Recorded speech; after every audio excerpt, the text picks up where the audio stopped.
Shalom saudara, puji Tuhan. Jumpa lagi dengan saya, Tulus Baktiar Sinambela. Tidak terasa saudara, kita sudah memasuki pelajaran yang kedua di kelas yang kedua atau kelas Transformation.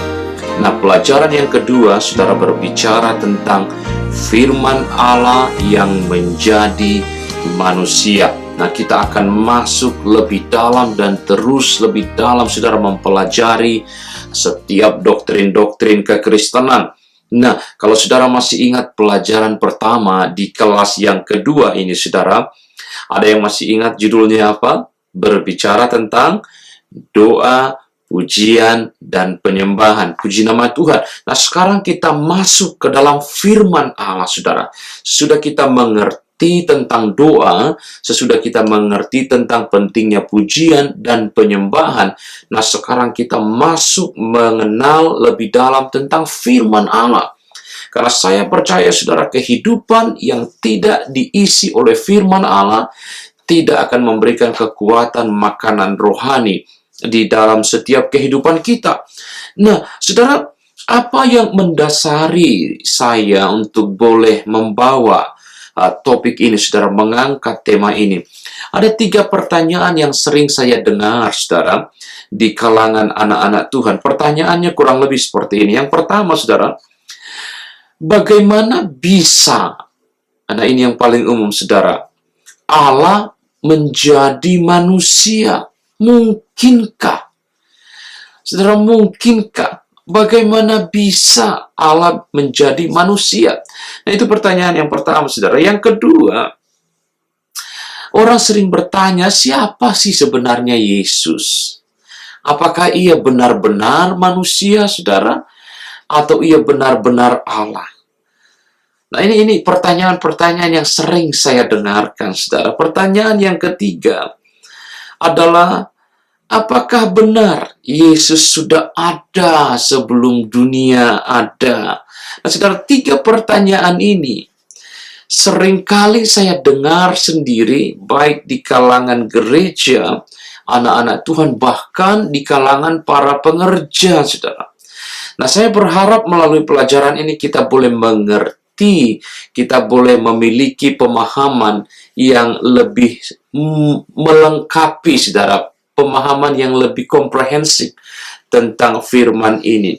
Karena itu, saudara, pelajaran ini bertujuan untuk supaya kita memahami atau memiliki pengertian yang benar tentang Kristus yang adalah Allah yang menjadi manusia sebagai teladan dan terang bagi hidup kita. Sekali lagi saya ulangi, saudara, supaya kita boleh memahami dan mengerti tentang Kristus yang adalah Allah itu sendiri.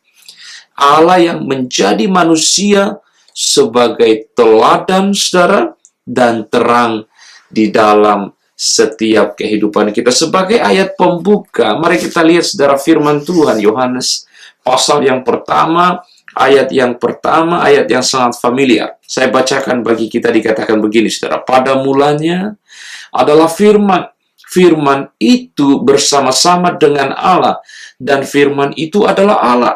Dalam terjemahan bahasa Inggrisnya dikatakan begini, in the beginning was the Word, and the Word was with God, and the Word was God. Di dalam terjemahan bahasa Yunani dikatakan begini, saudara, en arche, en hologos, kai hologos, en prostanteon, kai theos, en hologos. Kurang lebih seperti itu, saudara.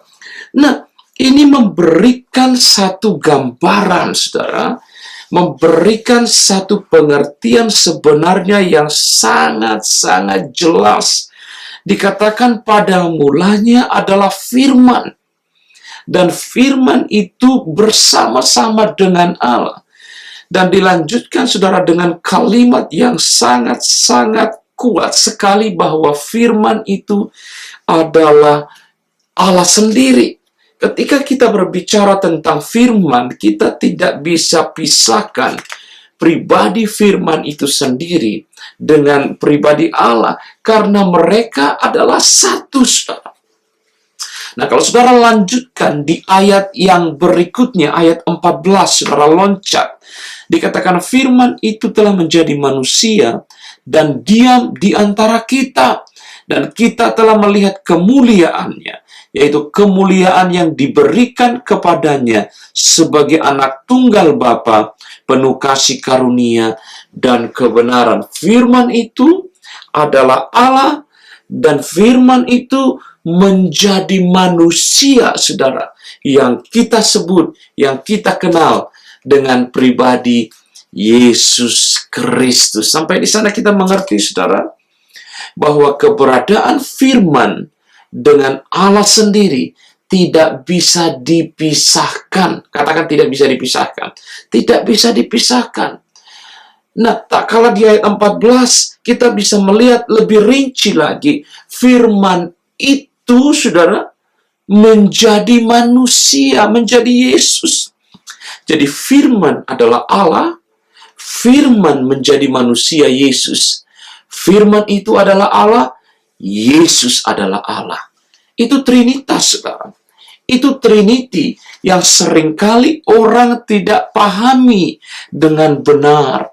Sebenarnya, saudara, konsep ketritunggalan di dalam iman kekristenan sangat mudah untuk dimengerti, sangat gampang untuk dijelaskan. Tapi seringkali, saudara, pengertian-pengertian yang berbelit-belit membuat kita bingung, membuat kita sendiri tidak mengerti. Padahal firman Tuhan menjelaskan dengan begitu jelas.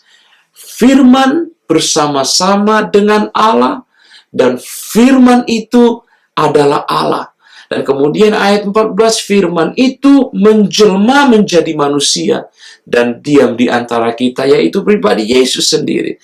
Firman adalah Allah, firman adalah Yesus, firman itu bersama-sama dengan Allah, firman itu adalah Allah, Yesus sendiri adalah Allah. Amin, saudara. Begitu gampang untuk dijelaskan.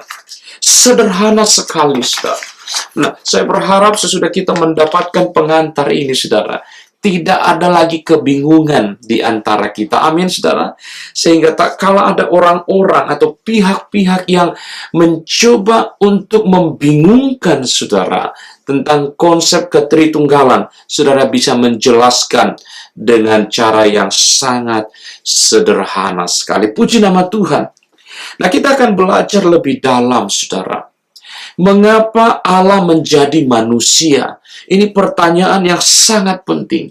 Karena itu saya akan memberikan beberapa alasan kepada kita. Mengapa Allah menjadi manusia? Nah, saudara perhatikan. Filipi pasal yang kedua, ayat yang ke-6 sampai yang ke-7. Berbicara, saudara, tentang bagaimana Allah mengosongkan dirinya dan mengambil rupa seorang hamba. Perhatikan di sana, saudara. Sekalipun ia adalah Allah, Filipi 2 berkata, namun ia mengosongkan dirinya dan menjadi sama dengan saudara dan saya, sama dengan manusia. Kemudian ada Ibrani pasal yang kedua, ayat yang ke-14. Nah, mari kita lihat alasan-alasan apa yang membuat, menjadikan, mendorong, sehingga Allah rela, saudara, meninggalkan, mengosongkan dirinya, dan berubah, mengambil rupa, menjadi sama dengan kita. Yang pertama, saudara, untuk menggenapi janjinya. Saudara, Tuhan adalah Allah pribadi yang menggenapi janji. Yesaya 9 ayat 5.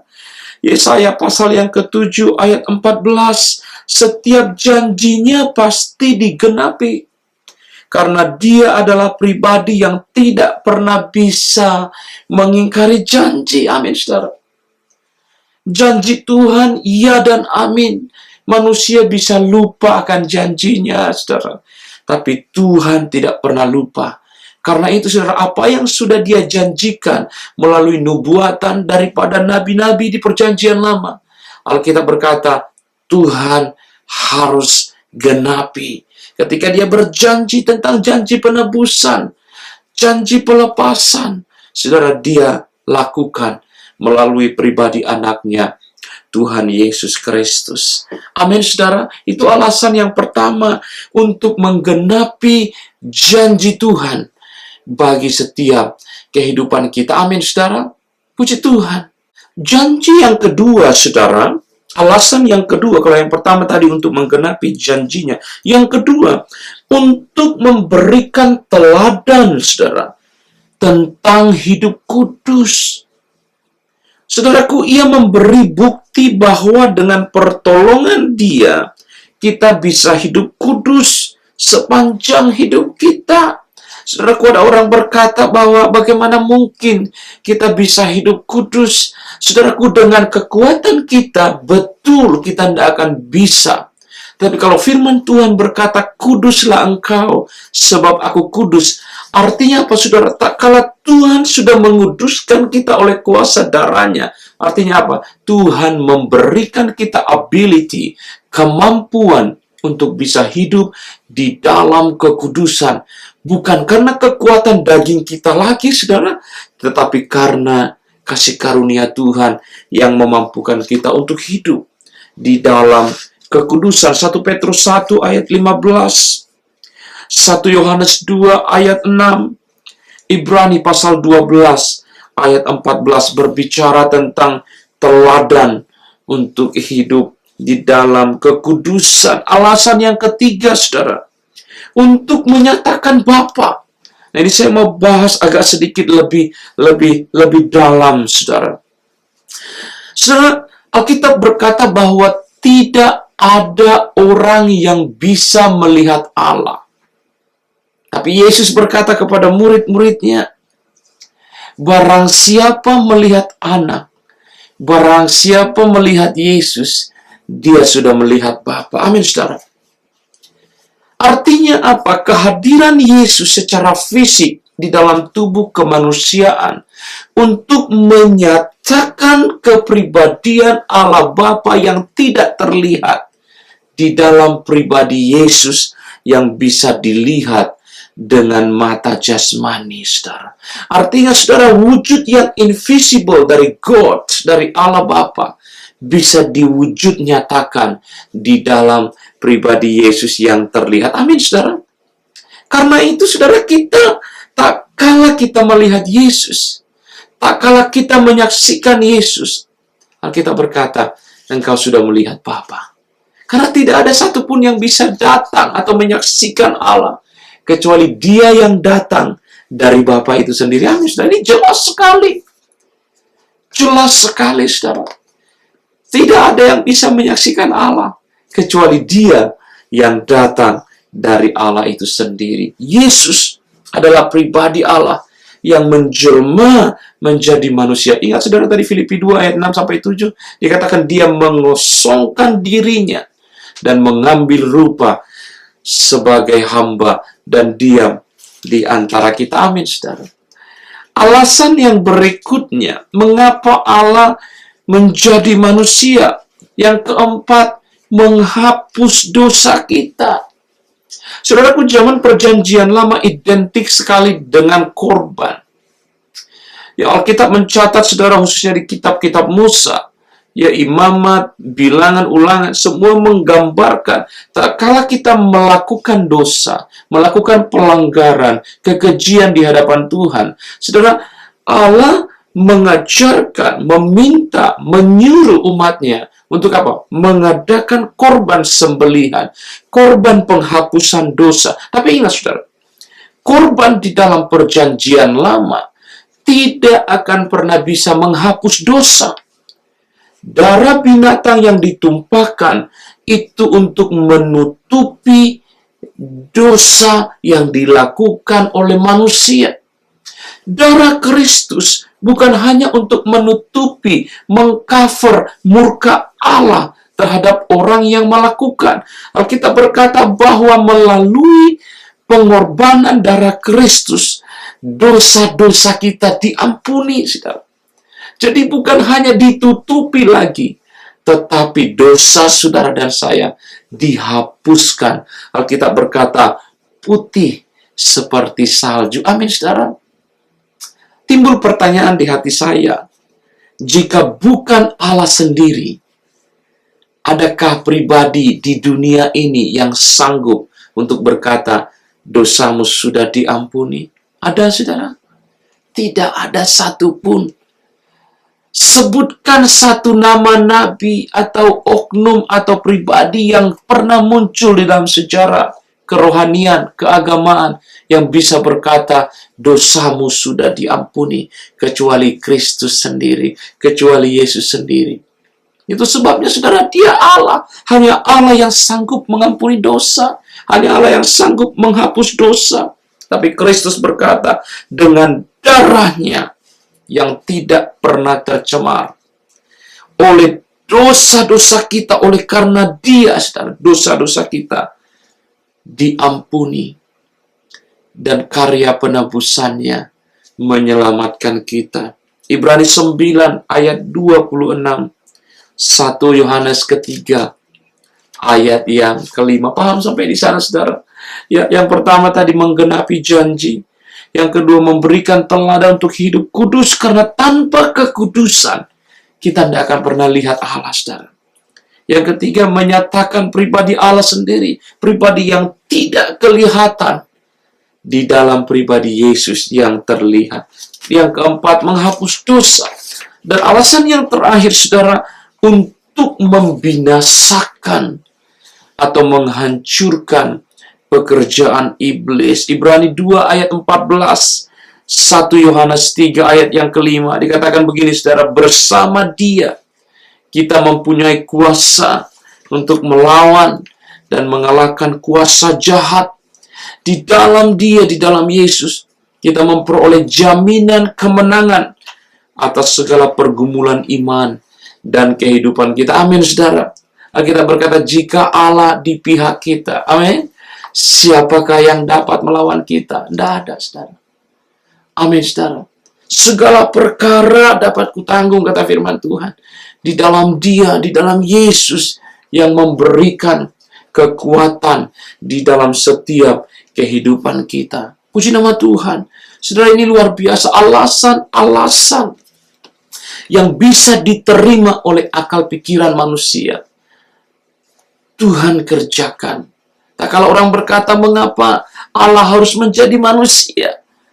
Karena dengan menjadi manusia, kita bisa melihat pribadi dia yang tidak bisa dilihat dengan mata manusia, saudara. Amin.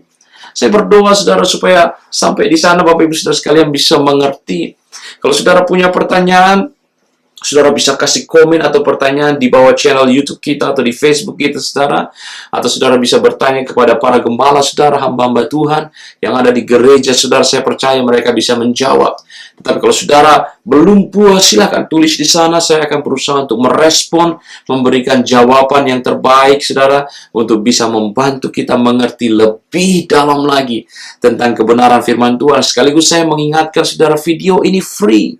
Bapak Ibu Saudara sekalian, silakan ditonton, silakan dibagikan, silakan masukkan ke channel pribadi saudara. Kalau saudara punya, bagikan, saudara. Ini pekerjaan Tuhan. Kerinduan saya hanya satu, supaya setiap kita boleh belajar bersama-sama tentang firman Tuhan. Kita boleh bertumbuh bersama-sama di dalam Tuhan. Kita boleh melayani bersama-sama di dalam Tuhan bagi kemuliaan namanya. Amin, saudara. Puji nama Tuhan. Nah, mari kita lanjutkan. Saudara, karya Kristus di dunia. Ada banyak orang bertanya kepada saya, Pak, jika Allah memang Maha Kuasa, mengapa ia harus menjadi manusia? Terkadang, saudara, kita berpikir ada benarnya juga. Bukankah dia sebagai Allah yang Maha Kuasa, dia hanya bisa katakan jadi dan jadilah? Benar, saudara. Masuk akal. Dia bisa tinggal bilang kepada orang bertobat, langsung bertobat. Tetapi saudara perhatikan, Allah kita tidak seperti itu. Allah kita tidak seperti itu. Dia tidak menciptakan manusia untuk menjadi robot yang dia bisa kontrol 100%. Dia memberikan kita free will. Dia memberikan kita kehendak untuk memilih, untuk mengikuti apa yang manusia itu inginkan. Dia pribadi yang Maha Kuasa, yes. Tetapi dia juga pribadi yang penuh dengan kasih kepada setiap anak-anaknya. Itu sebabnya dari Yohanes 3 ayat 16. Karena begitu besar kasih Allah akan apa, saudara? Akan dunia ini. Dia mengasihi orang-orang berdosa. Dia mengasihi orang-orang percaya. Dia tidak ingin melihat kematian orang-orang berdosa, kematian orang-orang fasik, kata firman Tuhan, saudara. Itu sebabnya dia di dalam segala kemuliaannya, sekali lagi, Filipi 2 ayat 6-7, harus mengosongkan dirinya, saudara, dan mengambil rupa seorang hamba. Untuk apa? Supaya dia bisa ada di tengah kehidupan kita. Itulah karya Kristus di dunia ini. Amin, saudara. Karya yang pertama, saudara, adalah menjadi Tuhan atas semesta. Nah, saudara mungkin lihat saya dan bilang, Pak, apakah berarti selama ini Tuhan tidak menjadi penguasa atas semesta? Bukan itu yang dimaksud, saudara.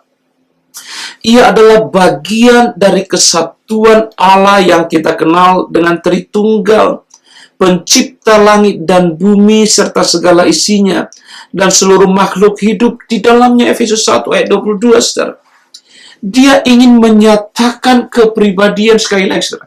Dia ingin menyatakan kepribadian Bapanya, Allahnya, yang kita tidak pernah bisa lihat.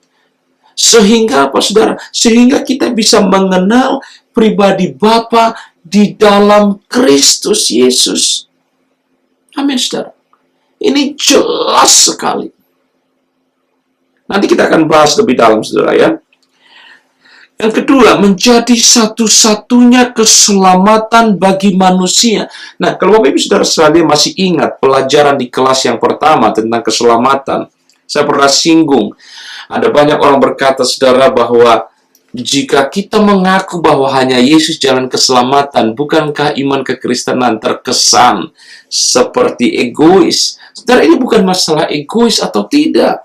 Tapi pertanyaannya adalah, apakah ada jalan keselamatan yang bisa membawa kita kepada Tuhan, ke surga, di luar Yesus, saudara? Amin, saudara. Ini penting sekali. Ada orang berkata, Pak, apakah tidak cukup dengan perbuatan saya yang baik untuk membawa saya selamat kepada Tuhan? Ini pertanyaan yang masuk akal. Tapi biar saya jawab dengan jawaban yang menurut saya sangat masuk akal juga.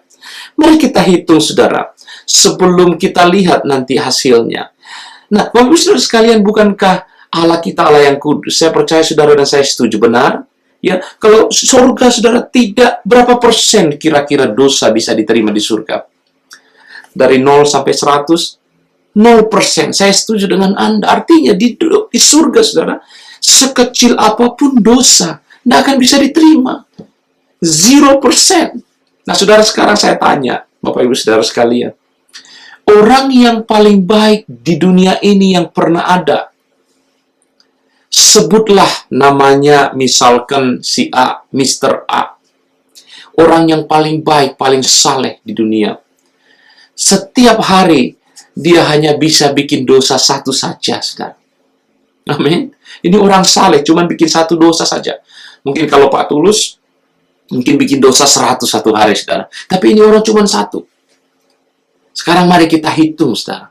Jika dalam satu hari saja orang yang paling saleh berbuat dosa satu tahun ada 365 hari.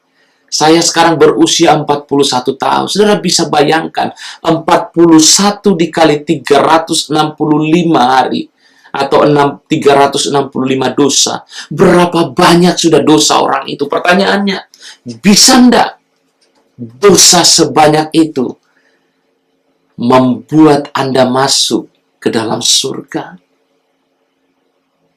Tidak bisa, saudara. Penjelasan yang sederhana ini mematahkan setiap argumentasi yang berkata dengan perbuatan baik kita bisa masuk surga. No way! Tidak bisa, saudara. Sekali lagi saya kutip Roma 3:23. Setiap orang sudah berdosa dan kehilangan kemuliaan Allah. Orang yang sudah berdosa tidak akan pernah bisa menyelamatkan dirinya, apalagi orang lain. Karena itu dibutuhkan satu-satunya jalan adalah orang yang tidak berdosa, pribadi yang tidak berdosa. Permasalahannya adalah setiap orang yang lahir dari benih yang sudah ada dosa, pasti berdosa. Itu sebabnya Yesus, saudara, bukan lahir dari benih Adam. Yesus lahir dari Bapanya sendiri. Ada orang berkata, Pak, kok Allah punya anak? Simple, saudara, jawabannya. Bukan berarti Allah kawin dengan Maria, no, saudara. Kita tidak senaif itu, kita tidak seprimitif itu. Iman kekristenan tidak primitif, saudara. Kalau kita mengenal konsep kata anak Allah, bukan berarti Allah yang di surga kawin dengan Maria, ibu. No, saudara. Banyak orang Kristen seringkali terjebak dengan konsep ini dan tidak bisa kasih jawaban yang benar. Ada yang kasih gambaran anak kunci, ada yang kasih gambaran anak-anak tangga. Saya tidak menentang itu, saudara, tapi biar saya bantu Anda jelaskan. Kalau ada orang berkata, saudara, mengapa ada istilah anak Allah? Mengapa ada istilah dikatakan Yesus adalah anak Allah? Apakah Allah kawin? No, saudara.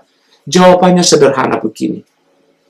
Siapa yang membuat ibu Anda, mama Anda, mami Anda pregnant, hamil? Siapa, saudara? Saya tidak akan bilang suami ibu Anda, no. Yang membuat ibu Anda hamil, ya pasti suaminya sih. Tapi ada orang juga yang hamil bukan suaminya, saudara. Yang membuat istri atau seorang wanita hamil, pasti orang yang membuahi dia. Benar, saudara? Itulah yang menjadi Bapa. Pertanyaannya, ketika Kristus, Maria mengandung Yesus, siapa yang membuat Maria mengandung? Bukan Yosef, saudara. Allah sendiri. Itu sebabnya Yesus disebut anak Allah. Karena Allah sendiri yang membuat, yang menaruh benih itu di dalam rahim Maria yang adalah perawan yang kudus. Itu sebabnya dia disebut anak Allah. Gampang sekali, saudara.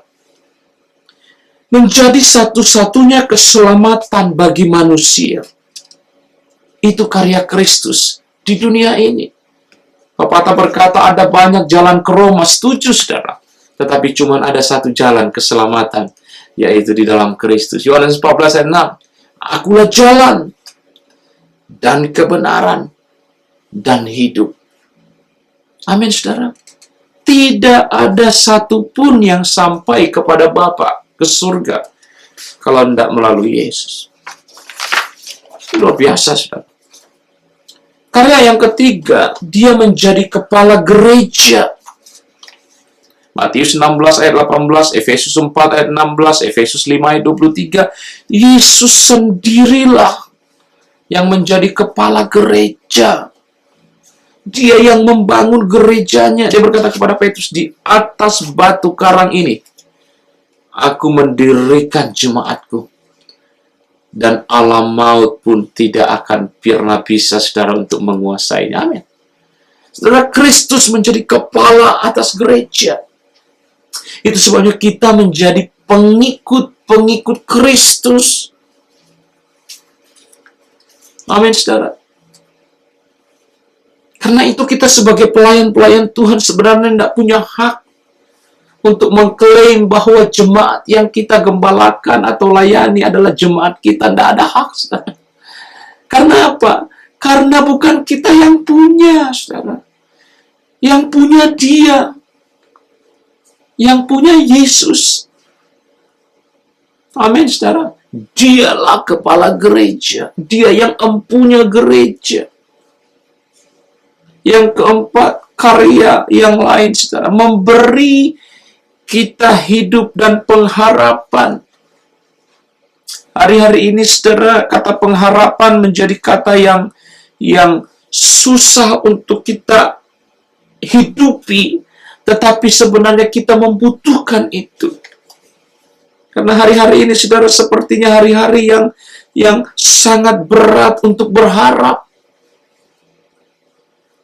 Tetapi Yesus berkata, Dia memberikan pengharapan kepada setiap kita. Amin, saudara. Kolose 1 ayat 27. Yohanes pasal yang kelima ayat 11. Yohanes pasal 12 ayat 1. Yohanes 3 ayat 2. Saudara, Yesus memberikan hidup dan pengharapan. Amin, saudara. Tak kala kita hidup di dalam Dia, Bagaimana caranya kita mengerti tentang pengharapan? Melalui firman Tuhan ini, saudara.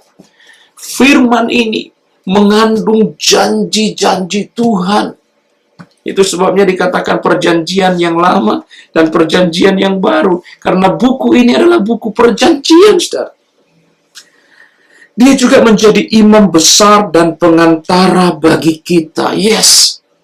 Saya sudah bahas tadi, saudara, bahwa jalan menuju keselamatan hanya ada di dalam Yesus. Karya penebusan yang lain berbicara tentang pengampunan dosa dan menghakimi dunia. Amin, saudara. Dia mempunyai kuasa untuk mengampuni dosa. Dia juga mempunyai kuasa untuk menghakimi dunia. Amin, saudara. Puji Tuhan. Haleluya. Nah, saudara, kita masuk lebih dalam. Nah, kita belajar. Mungkin saudara lihat saya dan bilang, Pak, saya baru tahu. Ternyata pribadi Yesus yang kita pelajari dalam firman Tuhan adalah pribadi yang luar biasa. Karena itu, saudara, saya mendorong setiap kita sebagai anak-anak Tuhan. Hendaknya hidup kita boleh menjadi hidup yang bisa diteladani oleh orang-orang di luar sana. Saudaraku, pertanyaannya adalah, bisa tidak kita tampil berbeda dengan orang-orang di luar yang tidak mengenal Tuhan? Bisa tidak hidup saudara dan saya menjadi teladan bagi dunia?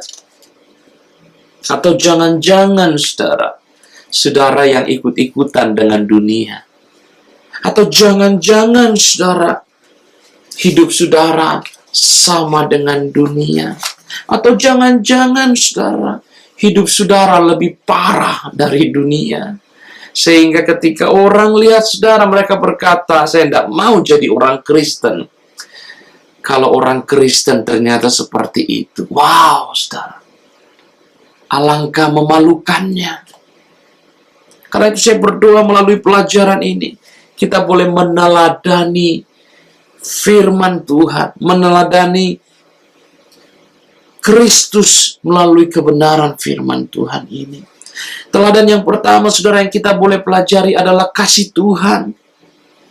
Sumber sukacita dan kerinduannya adalah keselamatan orang berdosa.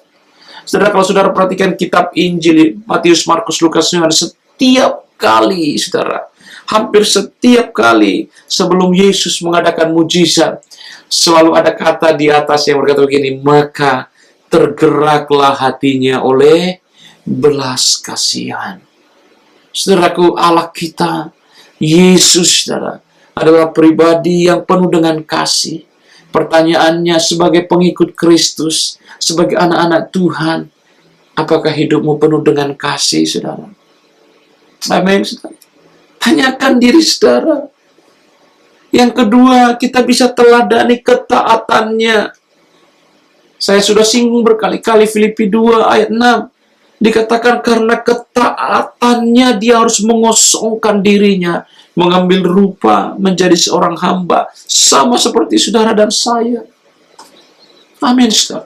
Ini luar biasa. Anak-anak Tuhan harusnya hidupnya jauh lebih taat, saudara. Jauh lebih taat.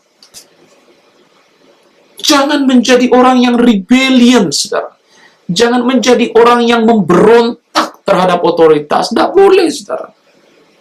Yang ketiga, keteladanan tentang kelemah lembutan dan kerendahan hati. Amin, saudara. Pribadi Kristus adalah pribadi yang lemah lembut. Pribadi yang kerap memiliki kerendahan hati. Hari-hari ini, saudara, susah untuk mencari orang yang rendah hati. Tidak gampang, saudara. Saya bergumul dengan yang satu ini. Karena apa, saudara? Seringkali ego kita berbicara lebih kuat, stronger, daripada buah firman kerendahan hati ini. Mungkin kita bisa berdiri di depan mimbar, saudara, di depan panggung, melayani Tuhan, melayani pekerjaan Tuhan. Kelihatannya rohani. Tapi wait, Bagaimana dengan tak kalah saudara egomu disentuh orang, hakmu diambil orang, harga dirimu direndahkan orang. Disitulah terlihat wujud aslinya, saudara. Apakah ada kerendahan hati di sana?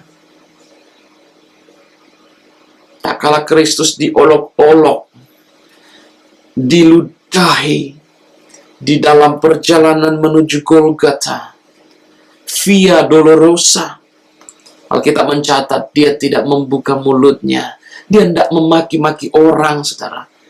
Bahkan perkataan yang keluar dari mulutnya, dia berkata, Bapa, ampuni mereka, karena mereka tidak tahu apa yang mereka kerjakan. Memperkatakan kasih adalah gampang, saudara. Talking is cheap. Saudara bisa mendengar orang berkata, I love you, I care for you. Tapi pertanyaannya, bisa tidak saudara merasakan kasih yang dia katakan, saudara? Talking is cheap. Everybody can say, I love you. Tapi pertanyaannya adalah, bisakah hidup saudara? Bisakah kasih itu keluar dari hidup saudara dan dirasakan oleh orang di luar sana? Pelayanannya kita perlu teladani. Saudaraku, setiap kali saya baca kitab Injil kehidupan Yesus, saudara, selama 3,5 tahun pelayanannya, saya bisa melihat, saudara, bagaimana Tuhan melayani orang-orang yang, katakanlah, walaupun orang yang dilayani itu, saudara, tidak mau peduli atau tidak tahu berterima kasih, dia tidak pernah menuntut balasannya. Hal yang seperti ini sudah jarang kita temui hari-hari ini. Tidak gampang, saudara, mencari orang-orang yang seperti ini. Ketika kita bicara tentang doing something, ministry, service, seringkali kita meminta imbalannya. Tapi Kristus mengajarkan kepada kita, untuk apa, saudara? Untuk tidak mengharapkan. Seluruh komitmen dalam hidupnya bukan untuk mengambil keuntungan bagi dirinya, melainkan memberikan hidupnya bagi kebaikan orang lain. Gereja berhenti untuk mengambil keuntungan. Berhenti berbicara tentang keuntungan. Mulailah berbicara tentang pelayanan yang pure untuk membagikan kasih Tuhan. Kita bisa teladani tentang kesabaran, pengampunannya. Kita juga bisa teladani tentang kesediaan membayar harga di dalam penderitaan. Saudaraku, ada banyak orang terpanggil untuk menjadi pemberita firman. Saya sering melihat hamba-hamba Tuhan, anak-anak Tuhan dengan bersemangat memberikan hidupnya kepada Tuhan untuk melayani Tuhan. Tidak ada yang salah dengan itu. Tetapi seringkali ketika kita diberikan pilihan untuk melayani di desa dan di kota, di sanalah terlihat, saudara, motivasi kita. Saya ingat persis ketika kita dulu di wisuda, saudara, doa pengutusan. Teman yang sangat kocak ketika diikuti firman seperti ini, saya Yesaya. Ketika diutus Tuhan, dia berkata, ini aku Tuhan, utuslah aku. Nah, ketika kita berdoa seperti itu, saudara, teman-teman yang kocak berkata begini, ini aku Tuhan, utuslah aku. Tapi jangan jauh-jauh. Saudara, mungkin terkesan kocak bagi kita, tetapi ini ada realitanya, saudara. Ada banyak orang, saudara, selama pelayanan itu enak di kota besar, ke luar negeri, saudara, naik pesawat. Send me, Lord. Ketika semua pelayanan itu terkesan hebat, disorot media, terkenal, send me, Lord. Tapi mau tidak kita, saudara, melakukan sesuatu yang mungkin tidak akan pernah bisa di-recognize oleh orang lain. Itulah yang Yesus ajarkan. Teladani bagi kita, saudara. Amin, saudara. Saya berdoa melalui pelajaran ini, firman menjadi manusia, hidup kita boleh diubahkan untuk menjadi pelaku-pelaku kebenaran firman Tuhan. Tundukkan kepala saudara, kita berdoa. Bapa, di dalam nama Yesus, Hamba-Mu sudah memberikan, mengajarkan pelajaran ini, Tuhan. Bantu kami untuk boleh mengerti lebih dalam tentang bagaimana Engkau menjadi pribadi Allah yang tinggal di dalam kehidupan kami melalui kebenaran firman-Mu. Sembuhkan yang sakit, kuatkan yang lemah, berikan kemenangan kepada mereka yang bergumul saat ini, supaya kami kuat dan hidup kami boleh menjadi kesaksian bagi kemuliaan nama Tuhan. Di dalam nama Yesus bersama katakan amin. Tetap kuat saudara di dalam Tuhan. Subscribe channel kita, bagikan ini kepada setiap orang supaya lebih banyak lagi jiwa dipulihkan bagi kemuliaan nama Tuhan. Sampai ketemu di video yang akan datang. Tuhan Yesus memberkati saudara dan saya. Haleluya. Shalom.